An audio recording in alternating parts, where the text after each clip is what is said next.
Assalamualaikum warahmatullahi wabarakatuh. Jumpa lagi di channel Dunia Herbal dan Medis. Di video kali ini saya akan membagikan fungsi dan penggunaan obat Oralit. Bagi Anda yang baru pertama kali mampir di channel Dunia Herbal dan Medis, silahkan klik tanda subscribe dan aktifkan tanda loncengnya agar Anda tidak ketinggalan video terbaru dari Dunia Herbal dan Medis. Untuk apa Oralit digunakan? Oralit adalah obat untuk menggantikan kadar elektrolit dan mineral tubuh yang hilang akibat dehidrasi. Namun dehidrasi menyebabkan diare, muntah terus-menerus, transfusi yang berlebihan maupun reaksi lain yang tidak bisa disebutkan. Larutan ini terbuat dari campuran garam, gula, dan air. Oralit mengandung senyawa natrium klorida (NaCl), kalium klorida (CaCl2), glukosa anhidrat, dan natrium bikarbonat. Selain untuk mengatasi dehidrasi, larutan ini juga dapat dikonsumsi untuk mencegah tubuh kehilangan cairan. Oralit juga sering disebut rehidrasi oral. Obat ini akan mengembalikan kadar cairan tubuh dalam 8 sampai dengan 12 jam setelah dikonsumsi. Bagaimana aturan pakai Oralit? Oralit tersedia dalam bentuk obat semut yang harus dilarutkan dengan air atau dalam bentuk cairan siap minum.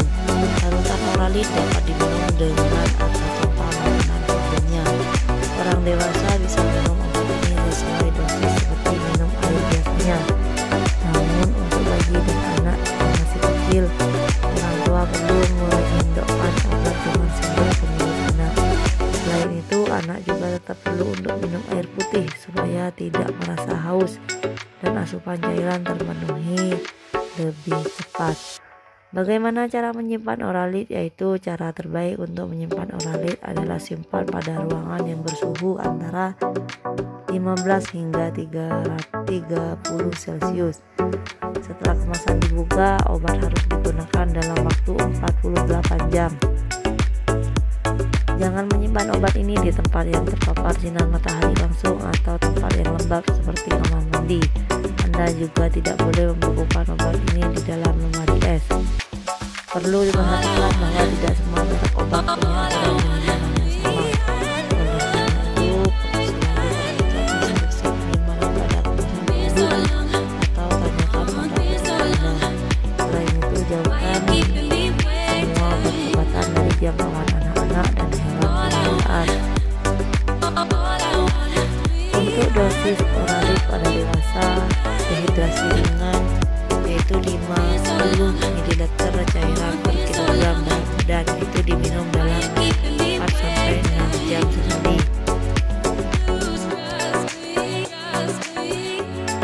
Dalam dosis dan sekian apa Oralit tersedia, obat ini tersedia dalam bentuk cairan yang harus dilarutkan terlebih dahulu dengan air. Dalam satu bungkus terdapat 200 ml obat yang harus dilarutkan dalam 200 ml air. Larutan juga bisa dibuat sendiri di rumah dengan campuran 2 sendok teh gula dan setengah sendok teh garam dapur ke dalam 1 gelas air makan. Efek samping Oralit yang mungkin terjadi yaitu perut kembung akibat terlalu banyak cairan yang masuk, kadar natrium yang tinggi dalam darah, natrium yang menyebabkan otot kejang, otot jantung cepat, bengkak, hipertensi, dan panika. Pada beberapa kasus pemberian obat bisa menyebabkan perut mual dan muntah ringan, namun obat tetap harus diberikan guna mengembalikan cairan tubuh yang hilang. Jika menunjukkan tanda dan gejala yang sudah disebutkan, pemberian Oralit harus dihentikan. Ada kemungkinan gejala lain yang ditunjukkan oleh setiap orang, jadi pastikan untuk segera memastikan kesehatan Anda ke dokter. Apa saja yang harus diketahui sebelum menggunakan Oralit? Obat ini tidak dapat digunakan untuk mengobati diare.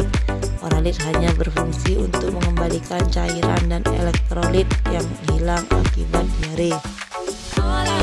Jika Anda memiliki Oralit di tubuh, pastikan untuk melarutkan bulunya dengan air matang dengan takaran yang pas. Jangan Jangan menakar air lebih dari yang direkomendasikan dari label kemasan, karena bisa mengurangi efektivitas obat untuk pengembalian dan elektrolit tubuh yang hilang. Apakah Oralit aman untuk ibu hamil dan menyusui? Sampai saat ini tidak ada studi ilmiah yang mengatakan bahwa obat ini menimbulkan dampak buruk pada ibu hamil dan menyusui. Selalu konsultasikan terlebih dahulu pada dokter atau bidan sebelum menggunakan obat apapun. Jika Anda sedang hamil, menyusui, dan sedang menyerahkan kehamilan. Untuk interaksi obat Oralit dapat mengubah kinerja obat Anda atau meningkatkan risiko efek samping yang serius.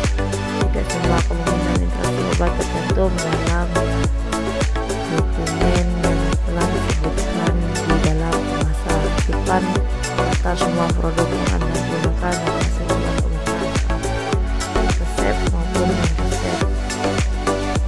Makanan dan minuman yang tak boleh dikonsumsi saat menggunakan Oralit: mengkonsumsi alkohol, tembakau, dan obat-obat tertentu juga dapat menyebabkan terjadinya interaksi dengan elektrolit atau Oralit. Diskusikan penggunaan obat dengan dokter Anda jika Anda mengkonsumsi alkohol dan tembakau. Adakah kondisi kesehatan yang tertentu yang harus menghindari penggunaan Oralit? Anda memiliki kondisi kesehatan tertentu, kinerja obat ini bisa saja tidak maksimal dan terganggu, seperti masalah ginjal, dehidrasi parah, masalah penyerapan gula, masalah pada usus, dan kondisi lainnya. Untuk overdosis penggunaan Oralit yaitu retensi air, bengkak, kadar kalsium dalam darah tinggi atau hipokalemi. Apa yang harus dilakukan dalam keadaan darurat saat overdosis? Segera hubungi 119 atau segera larikan ke rumah sakit terdekat. Jika melupakan satu dosis, yaitu Anda harus segera minum saat Anda masih ingat. Jika waktu antara dosis 1 dan dosis berikutnya berdekatan, maka abaikan saja, jangan menggandakan dosis. Demikian mengenai obat Oralit serta penggunaannya. Jika ada pertanyaan, silakan tulis